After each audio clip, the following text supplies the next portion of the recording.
Bonjour, bienvenue à tous dans ce webinaire sur le compte personnel de formation, quel financement et quelle perspective. Donc, je vais juste rappeler les règles du webinaire parce qu'on va être nombreux. Donc, le micro éteint, la webcam éteinte pour préserver au maximum la bande passante. N'hésitez pas, bien sûr, à poser toutes les questions à nos intervenants via la fenêtre de discussion, la fenêtre de chat. Le webinaire, il est enregistré et sera disponible en replay sur notre site internet. Et le support, effectivement, qui vous est présenté aujourd'hui, vous sera transmis par mail avec le questionnaire d'évaluation à la suite du webinaire.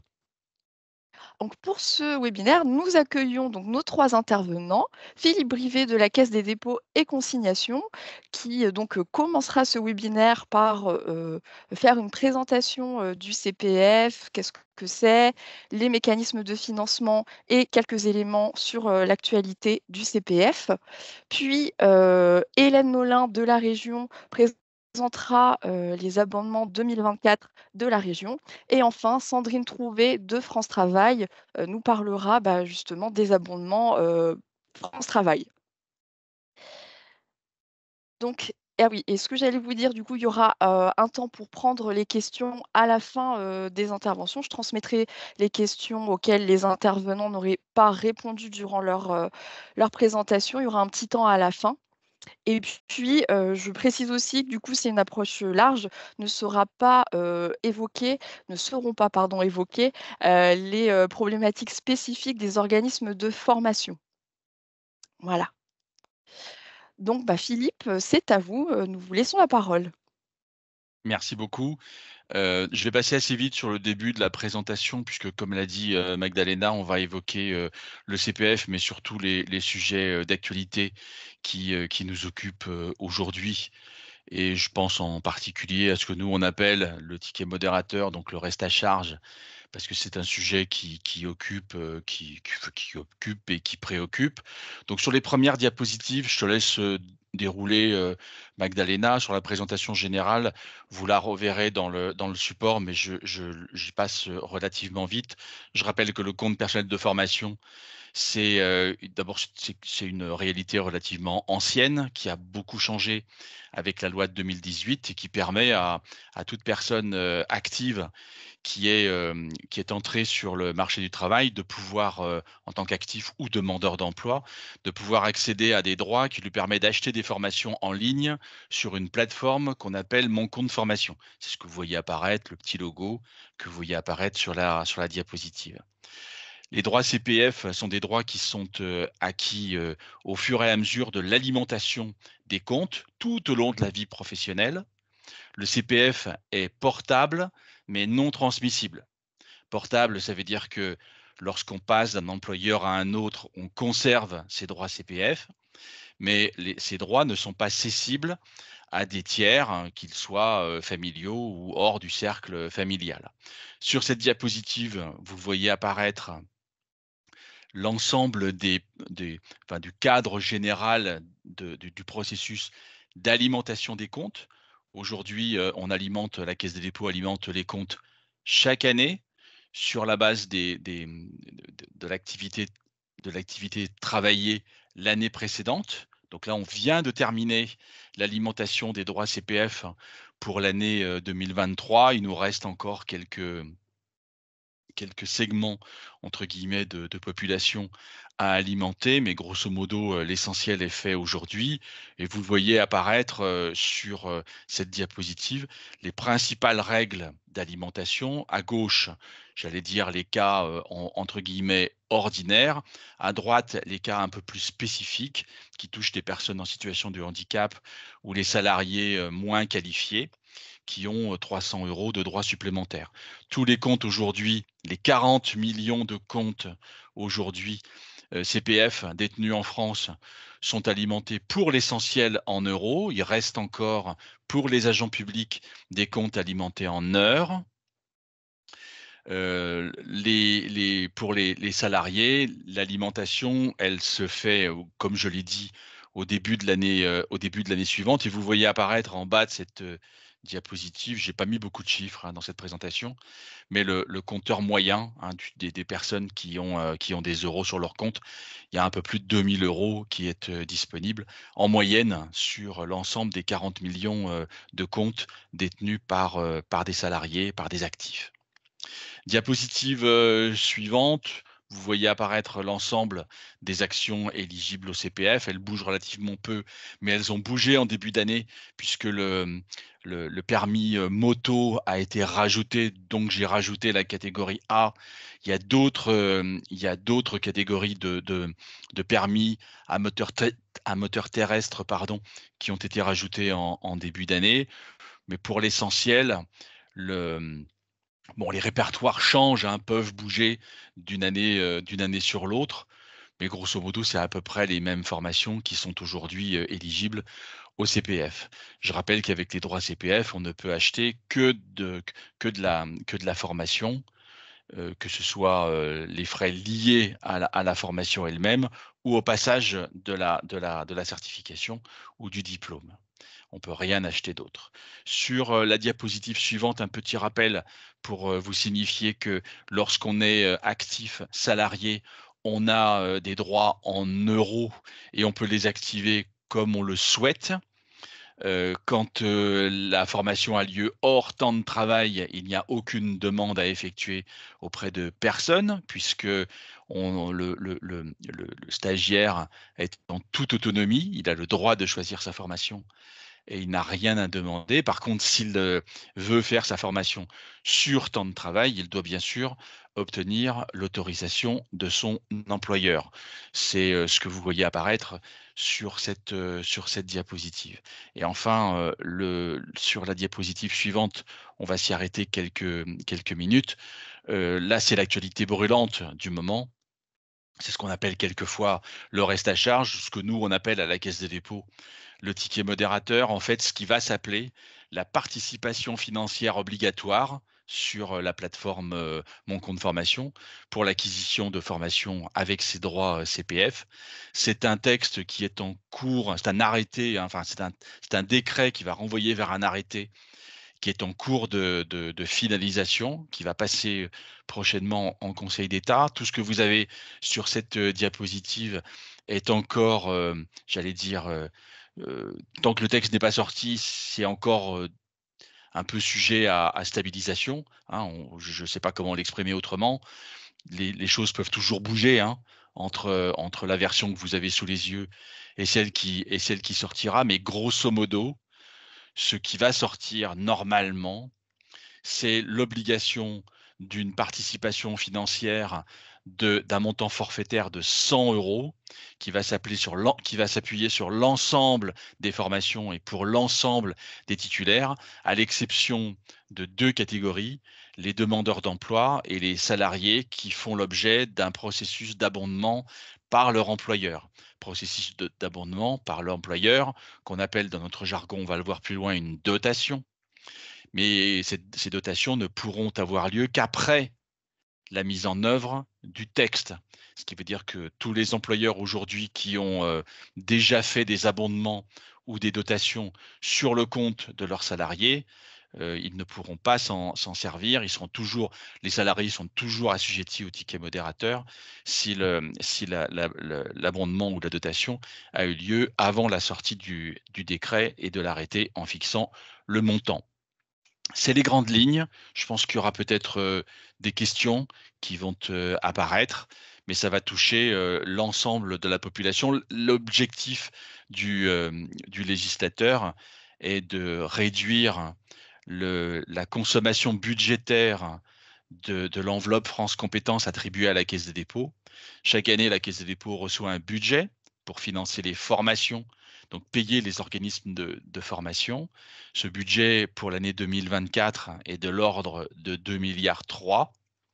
L'objectif du gouvernement en année pleine, c'est de faire une économie d'environ 20%, 400 à 450 millions d'euros, c'est l'objectif. Bon, là, on n'y sera pas parce que la mise en place de ce ticket modérateur sera vraisemblablement pour le milieu de l'année 2024.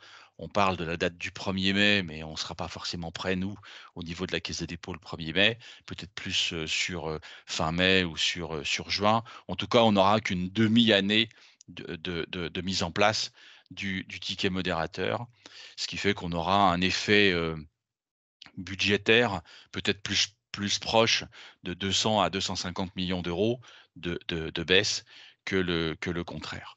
Bon, voilà ce que je pouvais dire aujourd'hui sur ce ticket modérateur. On est encore, enfin les discussions existent encore. Il y a encore des sujets qui bougent un petit peu. Donc s'il y a des questions, j'essaierai d'y répondre, mais c'est pas facile d'y répondre avant la sortie du texte.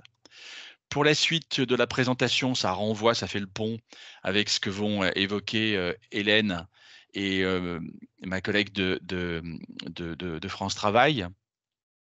La Caisse des dépôts a, de par la loi, la possibilité d'ouvrir le CPF à des financeurs tiers qui viennent compléter les droits dont dispose un titulaire sur son compte. Quels sont ces financeurs tiers? Alors, vous les voyez sur cette diapositive. Alors, à la base, déjà, il y a le titulaire lui-même. Ce n'est pas un financeur tiers, mais ça l'est puisqu'il est quelque part financeur de sa propre formation. Donc, depuis le début, depuis l'origine de la plateforme, le titulaire peut compléter les droits dont il dispose en sortant sa carte bancaire et en payant la totalité de la différence de ce qu'on appelle, nous, le reste à charge, là, en l'occurrence. De payer la différence concernant le reste à charge qu'il doit payer pour pouvoir entrer en formation. Aujourd'hui, nous n'avons pas prévu la possibilité pour un titulaire de payer à tempérament, c'est-à-dire à crédit. Hein. Tout doit être payé avant l'entrée en formation. D'où l'importance de cette diapositive. Et puis, vous voyez en dessous un certain nombre de financeurs tiers, comme les entreprises qui font des dotations, les OPCO, les branches, qui font des abonnements, les régions, Hélène en parlera, l'État, France Travail, qui sera évoqué juste après, les FAF aussi, qui ont la possibilité de faire des abondements. Tous les financeurs qui sont en gras sur cette diapositive ont signé des conventions avec la Caisse des dépôts ou ont la possibilité de faire de l'abondement ou de la dotation. Ceux qui ne le sont pas sont ceux qui n'ont pas encore signé avec nous. On n'a pas signé avec la GFIP, on n'a pas signé avec des consulaires, on n'a pas signé avec d'autres collectivités territoriales que les régions. Les FAF sont les fonds d'action formation. Ils traitent essentiellement des populations non salariées, chefs d'entreprise et autres. Sur la diapositive suivante, les grandes lignes, ça sera approfondi, je pense, par mes collègues sur le principe de l'abondement. À partir du moment où un financeur veut abonder, il doit définir un public à abonder, qui peut être des salariés, qui peut être des demandeurs d'emploi, comme c'est le cas pour les régions ou France Travail. Les salariés, c'est plutôt les OPCO et les branches. Il faut définir un certain nombre de formations qui sont à abonder avec un niveau de certification attendu ou une typologie de certification. Et puis un montant d'abondement qui peut être soit un montant forfaitaire, soit un pourcentage. Et c'est ce qui va apparaître sur les diapositives qui suivent. Je me dépêche pour rester dans les temps, mais je serai à votre disposition pour les questions. Là, vous avez très rapidement brossé le processus d'abondement sur instruction de France Travail, hein, le FT pour France Travail. France Travail a opté dès le début, en 2021, pour un processus, enfin dès 2020, pardon, pour un processus d'abondement sur instruction, c'est-à-dire France Travail décide, les conseillers France Travail décident si oui ou non ils abondent le dossier de formation du demandeur d'emploi qui leur en fait la demande. Ce qui n'est pas le cas, diapositive suivante, pour les régions, pour les OPCO, pour les branches ou pour les FAF, qui, eux, relèvent d'un autre processus, qui n'est pas un processus d'instruction, où le dossier fait l'objet d'un travail d'échange et de réflexion avec le titulaire. Là, en l'occurrence, tout est automatisé. Et dès lors qu'une région, là vous avez l'exemple tout en bas sur cette diapositive de la région Pays de la Loire, qui vous voyez apparaître un petit smartphone sur la partie droite du document, une formation qui, à l'origine, fait 4 000 €, des droits CPF qui viennent se déduire, et puis ensuite, deux cofinanceurs qui viennent s'ajouter, l'État à travers France Relance, une région à travers la région Pays de la Loire, ça peut être une autre région. On a signé avec 5 régions sur la période récente. Toutes les régions ne sont pas signataires. Vous voyez qu'on peut emboîter plusieurs abondeurs sur le même dispositif. Ici, vous avez l'abondeur État qui rajoute 1 000 € au titre de la convention qu'il a signée avec la Caisse des dépôts. Et puis, dans notre exemple, la région Pays de la Loire qui rajoute 900 € d'abondement pour finalement avoir un reste à payer, un reste à charge pour le titulaire assez bas par rapport au prix de la formation. Une formation qui fait 4 000 € à la base, eh bien, pour le titulaire, il ne le reste plus qu'à sortir sa carte bancaire pour la différence, c'est-à-dire les 900 € que vous voyez apparaître tout en bas. Le processus d'abondement automatisé est un processus qui est en fait robotisé, hein. Il y a un petit robot qui met en équation les différents critères qui ont été définis par nos partenaires. Et c'est de cette façon-là que les abondements sont visibles. Je passe rapidement sur les passeports parce que c'est un sujet en devenir, mais je voulais vous le signaler, avec des liens vers des vidéos que vous avez sur les 2 diapositives qui vont suivre. La Caisse des dépôts a 2 nouveaux mandats qui lui ont été attribués sur les années récentes, 2021, pour permettre de mettre en place 2 passeports différents. Un passeport de compétences qui va permettre de regrouper toutes les formations que le titulaire aura suivies tout au long de sa vie, plus toutes les, les expériences professionnelles qui successives qu'il aura eu tout au long de sa vie auprès de différentes entreprises, de différents employeurs, et on pourra en déduire les différentes compétences que détient un titulaire, ce qui va lui permettre d'avoir sur un seul et même document la possibilité de faire un curriculum vitae à valeur probante, mais aussi de pouvoir attester et compléter ce passeport de l'ensemble des compétences qui sont soit déduites des expériences et des diplômes, soit rajoutées par le titulaire lui-même. C'est un outil qui va apparaître, enfin qui existe déjà, mais qui va commencer à apparaître de manière plus importante à la fin du mois d'avril 2024 et qu'on va progressivement développer dans les années à venir. Et puis l'année prochaine, diapositive finale, le passeport de prévention. Le passeport de prévention est un autre outil, c'est un nouveau service qu'on va proposer aux titulaires et aux entreprises pour permettre de recenser toutes les formations, les titres et les certifications liées à la sécurité et à la santé au travail, qui sont des sujets importants pour les employeurs. Vous savez que certains employeurs, lorsqu'ils embauchent des personnes, doivent vérifier préalablement qu'ils ont les titres et les certifications relevant de la sécurité et de la santé au travail.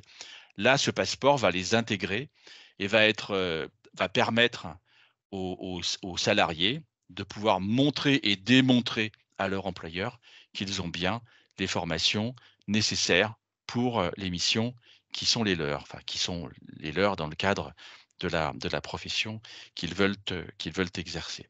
Ce passeport sera mis en place à partir de 2025. Voilà, j'ai un petit peu débordé par rapport au temps qui était attribué par Magdalena. J'espère qu'elle m'en voudra pas. Mais j'ai vu qu'il y avait quelques questions. J'essaierai d'y répondre directement sur le flux. Merci beaucoup, Philippe, pour votre intervention. Et puis, je pense qu'on s'est laissé un petit temps dans le timing pour répondre aux questions de manière orale, donc c'est comme vous le souhaitez, hein. Voilà, donc bah, merci. On va passer du coup la parole à Hélène Nolin de la région pour les abondements de CPF 2024. Merci Magdalena, bonjour à toutes et tous. Alors je me permets juste une petite précision, j'ai des lunettes de soleil, non pas parce qu'il fait beau aujourd'hui, mais parce que je suis non-voyante. Voilà. Passé cette petite précision, je vais aborder effectivement les abondements de CPF automatisés proposés par la région des Pays de la Loire. La région des Pays de la Loire, elle développe depuis 2020 les abondements automatisés de CPF, donc dans le cadre d'un partenariat avec la Caisse des dépôts et consignations que Philippe Brivet a pu déjà effectivement évoquer. À travers ces abondements de CPF, la région des Pays de la Loire poursuit trois objectifs.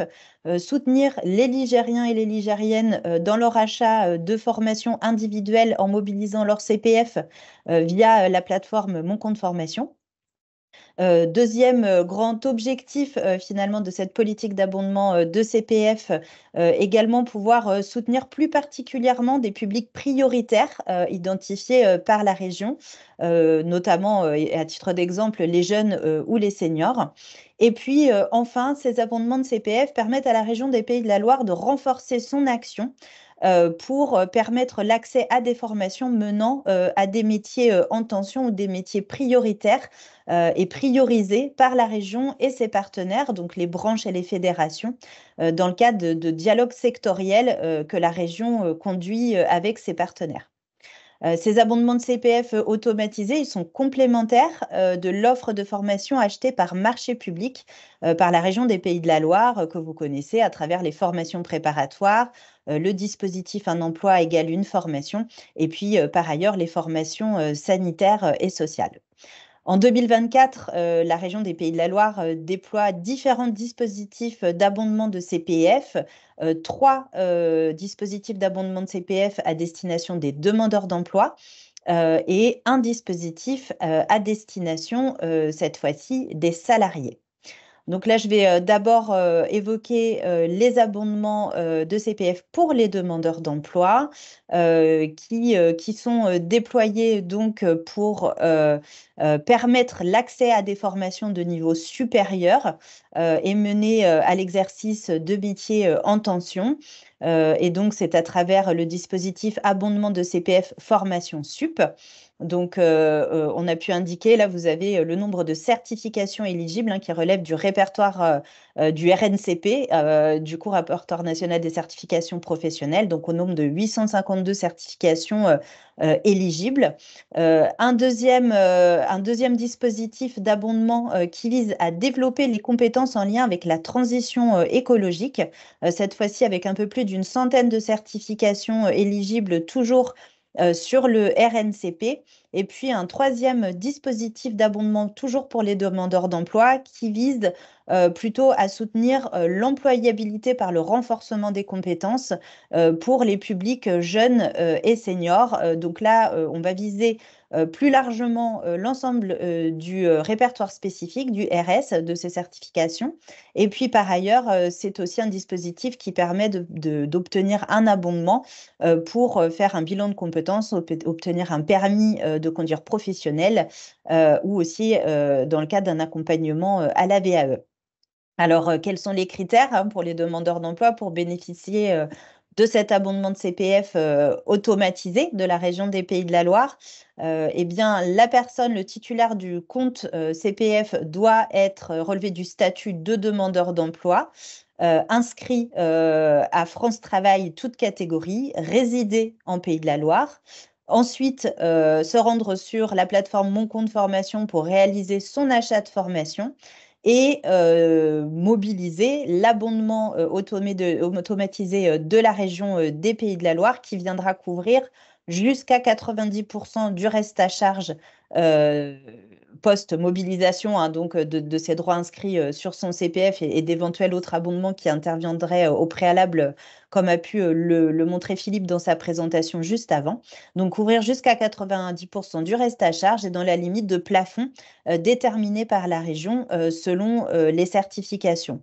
Une précision pour l'abondement jeunes et seniors, puisque là, un critère supplémentaire intervient en ce qui concerne le statut, la situation du titulaire de compte, puisque le titulaire de compte doit avoir moins de 26 ans et 50 ans et plus pour pouvoir bénéficier de cet abondement. C'est le seul abondement avec un critère d'âge qui fait écho au public prioritaire que j'évoquais juste avant. Voilà pour les 3 dispositifs pour les demandeurs d'emploi, donc abondement de formation de sup, abondement transition écologique et abondement jeunes et seniors, dont vous pourrez retrouver tout le détail sur le site Choisir mon métier.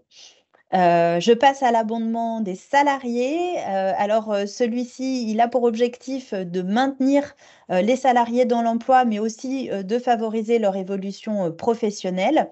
Donc là, c'est un dispositif qui va viser plus particulièrement des branches, des salariés relevant de branches professionnelles, qui sont celles du particulier employeur, de l'agriculture, de l'EPNL, donc les établissements privés à but non lucratif, et puis enfin de la sécurité privée avec 13 certifications qui sont éligibles, qui relèvent pour part du RNCP et pour part du répertoire spécifique. Pour bénéficier de cet abondement, eh bien, le titulaire de compte doit résider en Pays de la Loire, doit être un des salariés ciblés par la région, donc les branches professionnelles que j'évoquais juste avant, donc relever de ces branches professionnelles, sachant que certains abondements vont être ouverts à tous les salariés. C'est le cas de l'abondement qui va permettre d'accéder à la formation, à la certification CREA, hein, donc pour la création reprise d'exploitation agricole, mais ça va être le cas aussi pour accéder aux formations qui mènent à des certifications liées à la sécurité privée. Donc là, cette fois-ci, c'est ouvert à tous les publics. Pour les autres, on a des salariés qui relèvent d'une branche spécifique avec en face l'accès possible à l'abondement pour des certifications qui sont ciblées par la région. Là aussi, les salariés se rendent sur la plateforme Mon compte formation pour réaliser leur achat individuel de formation et vont pouvoir bénéficier d'un abondement dont les plafonds sont déterminés par la région en fonction de chacune des certifications qui sont ciblées que j'évoquais juste avant. Voilà pour l'abondement de CPF pour les salariés de la région des Pays de la Loire. Et puis enfin, nous souhaitions vous dire un mot aussi en termes de sécurisation des parcours, avec un partenariat entre la région des Pays de la Loire et France Travail. Et du coup, ma collègue voilà, de France Travail pourra évoquer ensuite les abondements par instruction. Mais là, un petit focus sur la sécurisation des parcours puisque en 2024, les demandeurs d'emploi qui se verraient apporter un abondement automatisé par la région des Pays de la Loire, complété par un abondement de France Travail, pourront percevoir une allocation de retour à l'emploi en fonction de leur statut, de leur situation, mais peuvent recevoir, là aussi en fonction de leur situation, une rémunération publique de stage qui sera octroyée sur décision de France Travail. Et en 2024, la région des Pays de la Loire va apporter une participation financière à France Travail à hauteur de 1 500 000 € pour participer au financement des rémunérations publiques de stage. Et donc, je le rappelle, rémunérations publiques de stage qui sont attribuées sur décision de France Travail.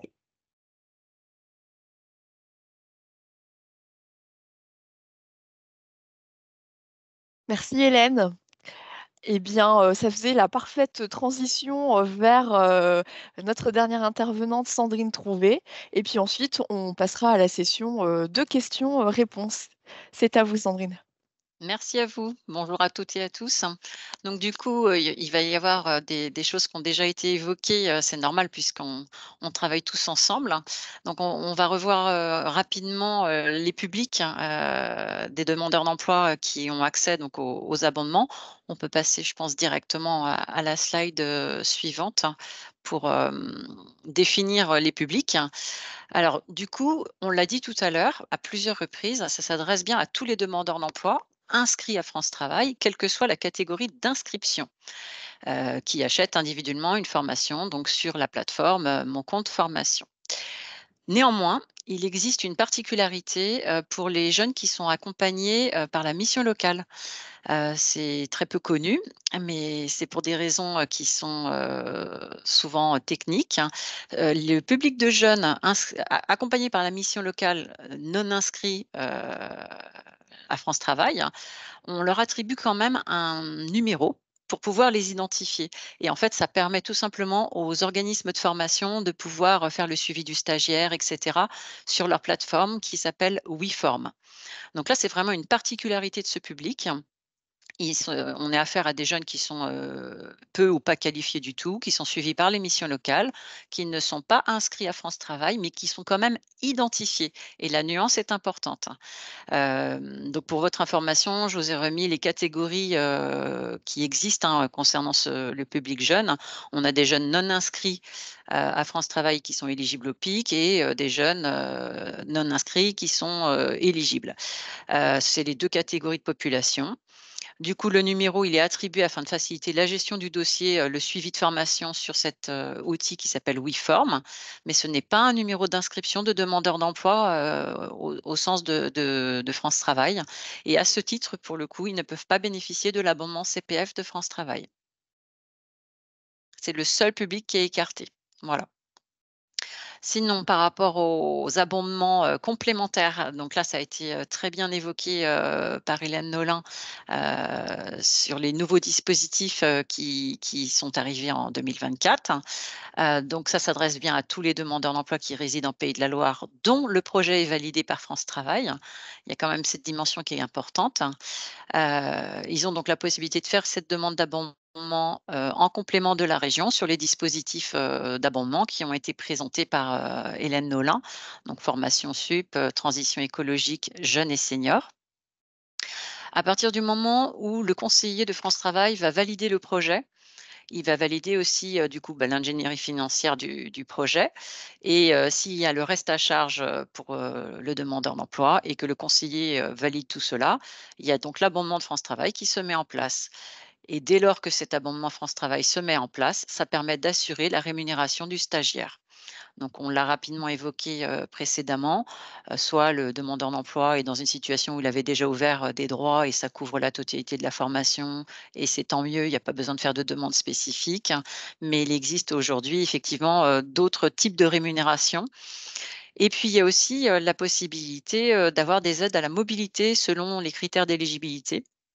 Si vous voulez aller plus loin, il y a le lien sur le site francetravail.fr, j'allais dire, pardonnez-moi encore, pôle emploi.fr. Ça peut m'arriver de me tromper encore. Donc, le fait que nous, on abonde en dernier sur tous les autres financeurs, ça permet de sécuriser le parcours du demandeur d'emploi et de lui octroyer de la rémunération et parfois même des aides à la mobilité. Du coup, il existe aussi d'autres types d'abondements dans notre structure qui sont hors abondement de la région. Ça a déjà été évoqué aussi tout à l'heure par Monsieur Brivet. Si le titulaire de compte, le demandeur d'emploi, mobilise un peu de son CPF, mais qu'il n'a pas, ça ne couvre pas intégralement le coût de la formation et qu'il n'existe pas d'autres types d'abondements disponibles sur la plateforme MCF, il peut faire une demande d'abondement à France Travail. Après, c'est son conseiller qui va regarder de plus près la pertinence du projet et valider ou non ce projet avant de s'intéresser à l'ingénierie financière. Alors, quelques leviers pour la validation de projet qu'on utilise énormément au sein de France Travail, ça va s'appuyer sur des périodes d'immersion dans les entreprises, des prestations que l'on propose aux demandeurs d'emploi pour pouvoir valider leur projet. Quand ils ont suivi un parcours comme ça de validation de projet et que c'est cohérent et que ça répond effectivement à des métiers en tension, etc., le projet, il est souvent validé par le conseiller. Après, c'est quand même chaque agence qui gère son budget. Donc, c'est vraiment très particulier. Chaque conseiller va regarder de plus près la pertinence du projet au regard du marché de l'emploi et des autres critères dans son agence. Avant de prendre cette décision de valider ce projet, on va quand même regarder toutes les autres possibilités si elles ont été étudiées avant avec le demandeur d'emploi. Donc ça, c'est vraiment le travail du conseiller de s'assurer que toutes les autres possibilités de financement ont été étudiées avant, tout le programme régional de formation, toutes les mesures d'adaptation qu'on a aujourd'hui et qui mènent rapidement vers l'emploi, toutes les formations à distance, l'accompagnement à la VE et les contrats en alternance. Donc les conseillers vont regarder tout ça encore une fois avant de valider la pertinence de ce projet.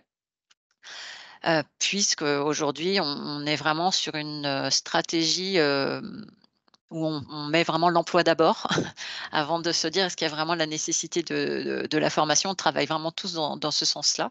Donc c'est très important, que le conseiller vérifie en tout cas que tout ça, ça a été étudié avant.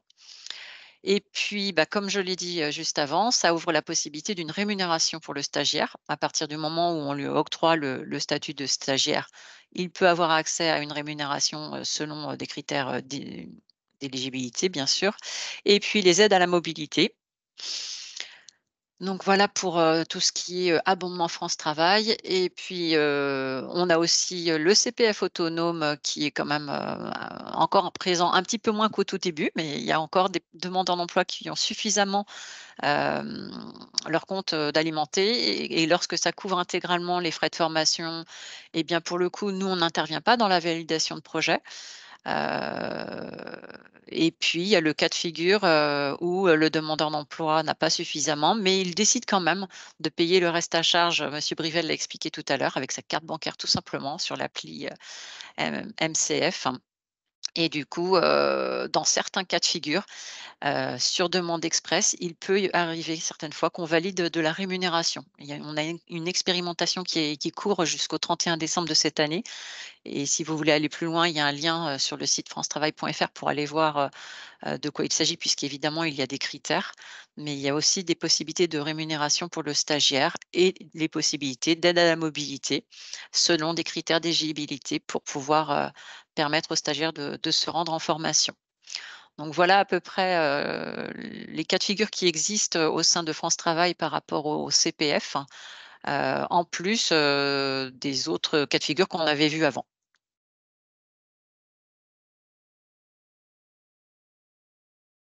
Merci, Sandrine.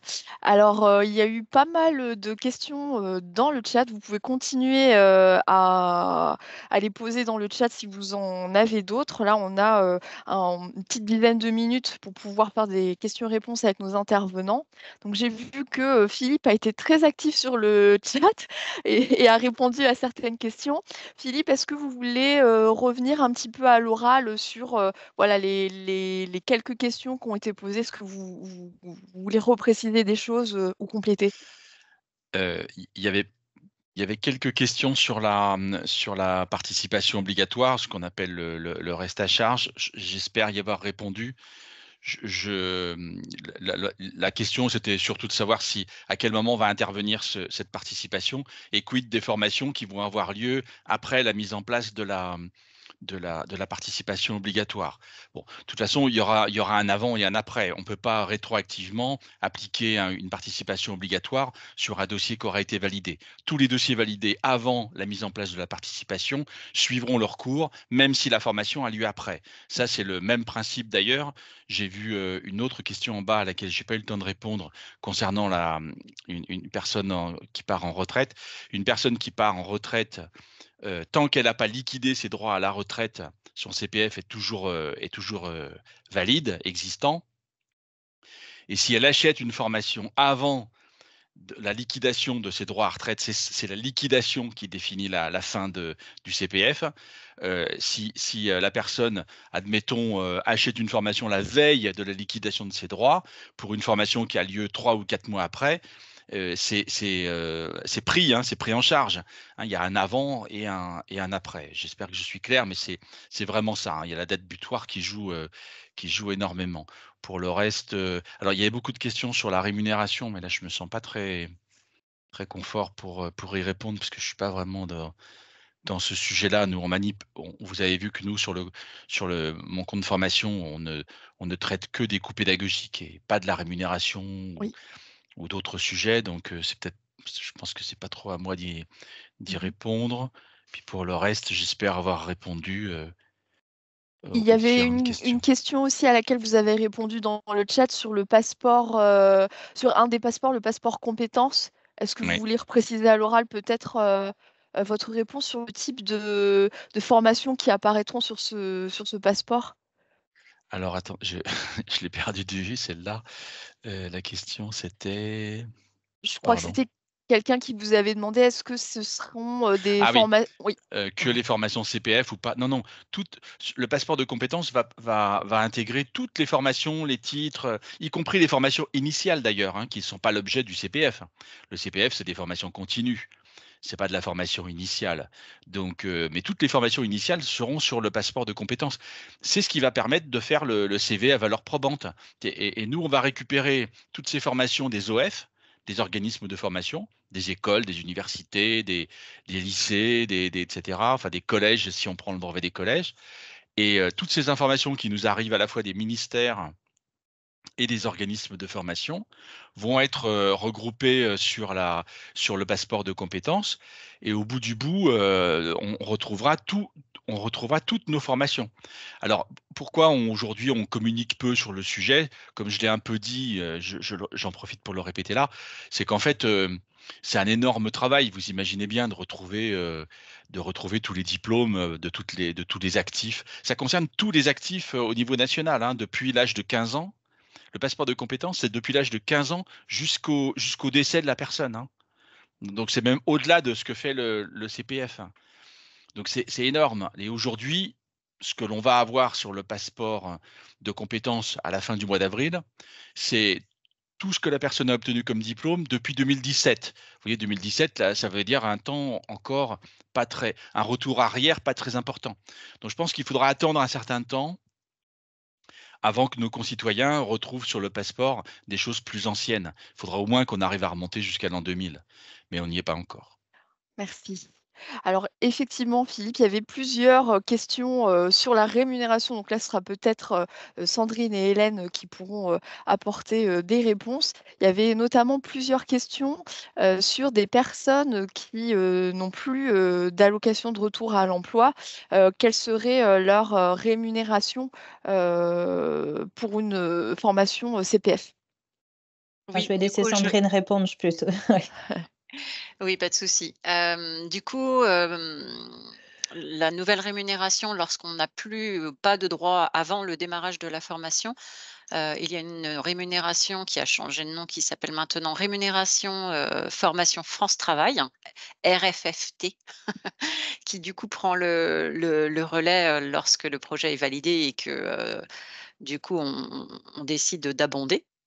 Donc ça, les informations, vous devriez les retrouver, alors les liens en ce moment sur le site francetravail.fr sont parfois coupés parce qu'il y a tout un travail sur la nouvelle, le nouveau nom, hein, tout simplement. On passe de Pôle emploi à France Travail, donc il y a certaines pages sur le site, accessibles à soit, francetravail.org, soit francetravail.fr, qui sont encore en cours de mise à jour, donc ça prend un petit peu de temps.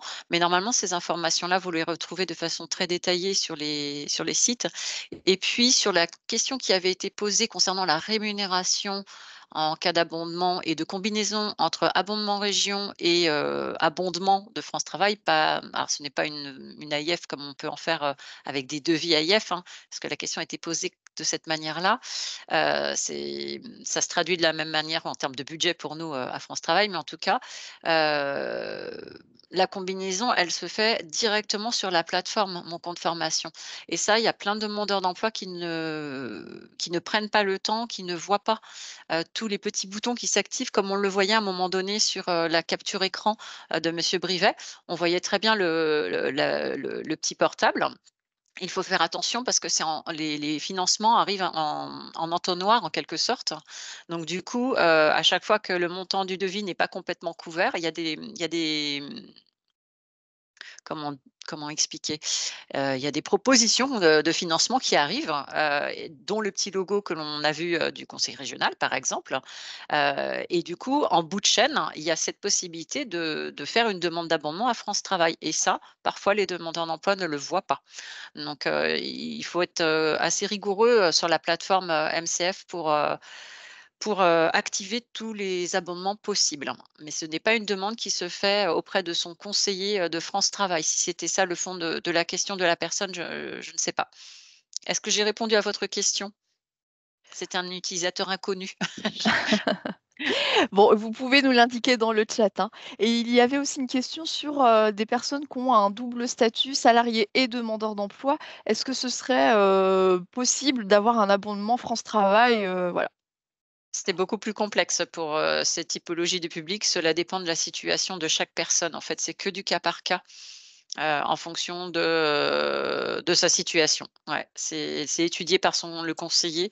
Après si techniquement, si la personne, a le statut de demandeur d'emploi, et qu'il est dans une catégorie éligible, sur la plateforme, Mon compte formation, normalement, il peut faire une demande. Après, sur la priorisation des types de financement et cetera, c'est chaque conseiller qui va regarder de plus près la situation de chaque demandeur d'emploi. Alors, une autre question pour vous, Sandrine. Les salariés en contrat d'insertion CDDI sur une SIAE rentrent toujours dans la catégorie des demandeurs d'emploi pour solliciter un abondement France Travail? Point d'interrogation. Alors, c'est pareil, à partir du moment où ils ont accès sur la plateforme, c'est que cela fonctionne, s'ils n'y ont pas accès, si tout fonctionne comme ça sur la plateforme MCF, hein. À partir du moment où ça apparaît, c'est que c'est possible, hein. Si ça n'apparaît pas, c'est que ça ne l'est pas.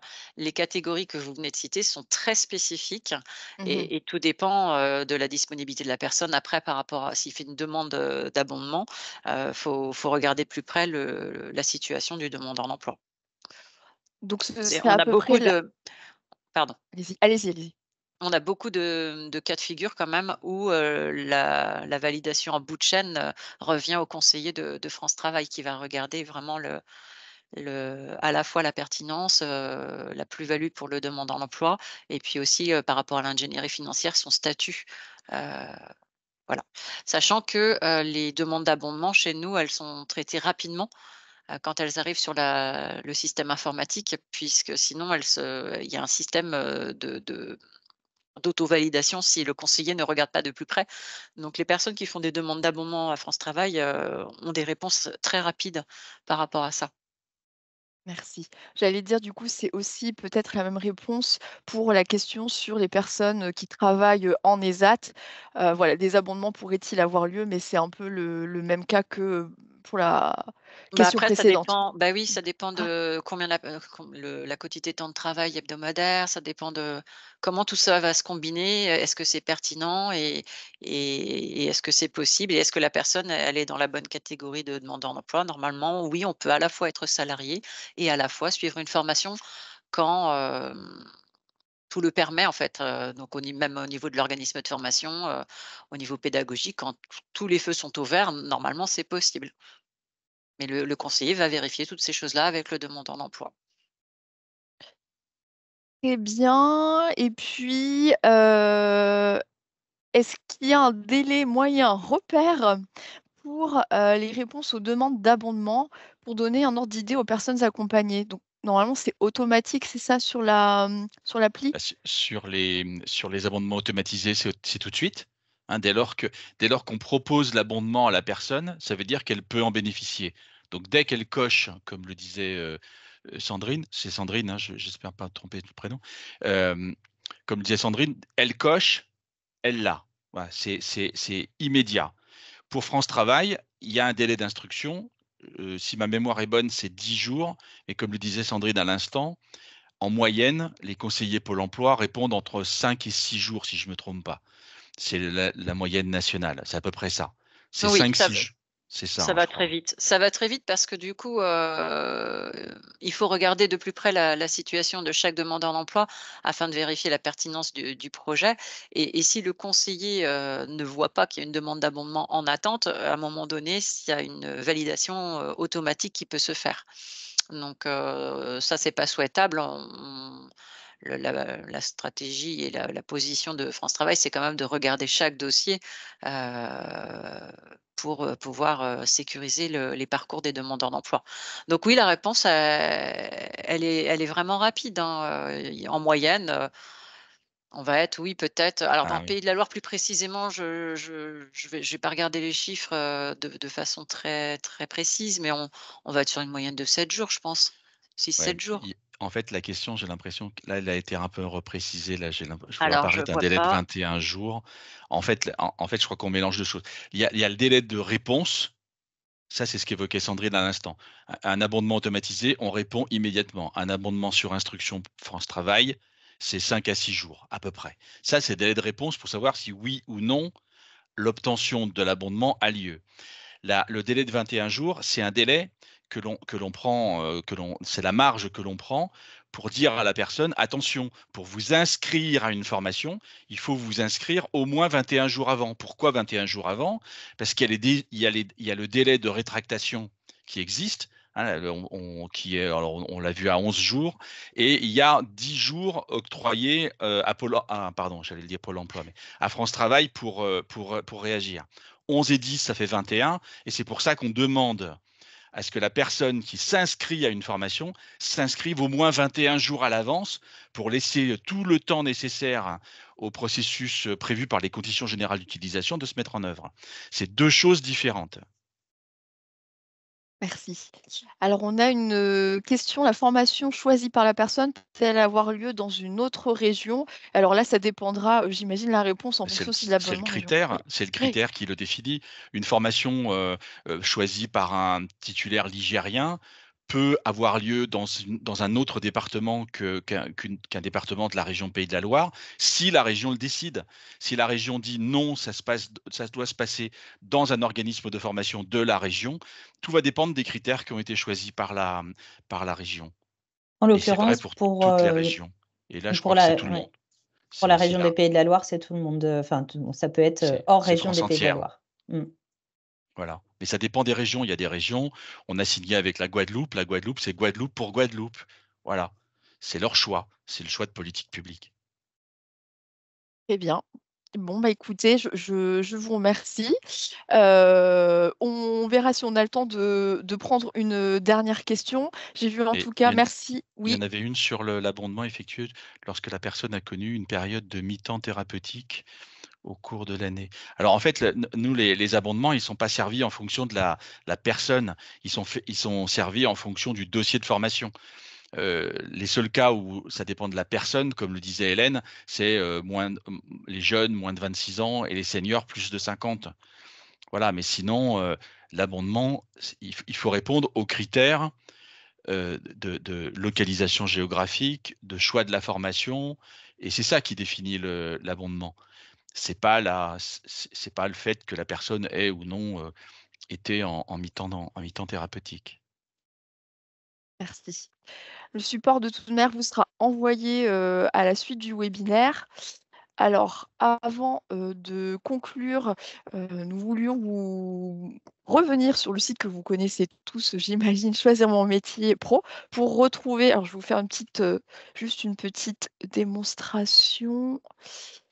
Je vais départager et repartager sur le site.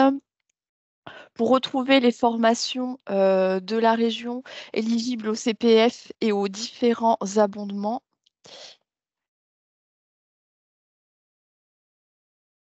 donc quand vous êtes sur le site Pro Choisir mon métier, dans la recherche standard de formation, comme ici, par exemple, si il y a un projet de formation pour être développeur web, vous pouvez directement aussi chercher est-ce que voilà, les formations éligibles au CPF sur développeur web. On voit donc qu'il y a 31 formations en Pays de la Loire. Et ensuite, sur le côté, sur la barre de côté, vous pouvez voir également refiltrer sur les abonnements qui existent, par exemple sur la région. Quand vous cliquez sur la fiche formation, vous retrouverez également dans la fiche tous les dispositifs qui peuvent être mobilisés pour cette formation. Donc ça, c'était une première chose. Et deuxième chose, sur les dispositifs et aides financières, vous pourrez retrouver de manière synthétique les fiches dispositifs liés au CPF et aux abondements. Voilà, donc là, quand vous allez cliquer dessus, vous allez avoir les différentes fiches dispositifs qui vont vous récapituler de manière synthétique, voilà, et un peu plus en détail, les critères nécessaires pour chaque abonnement et les éléments clés des dispositifs. Voilà. Alors, je vais repartager maintenant le support. Non, toujours pas. Est-ce que vous voyez le support? Oui. OK, super, merci. Alors, par contre, je n'ai pas vu s'il y avait encore une petite question. Non. Non, très bien. Donc, on va pouvoir conclure. Merci du coup à nos 3 intervenants pour leur intervention. Le webinaire sera disponible dans quelques jours en replay sur notre site. Le support envoyé après le webinaire avec un questionnaire d'évaluation. Merci pour toutes vos questions. Merci à nos intervenants Merci à Merci, vous. au revoir, Merci. bonne journée. Au revoir. et à bientôt. Merci, au revoir.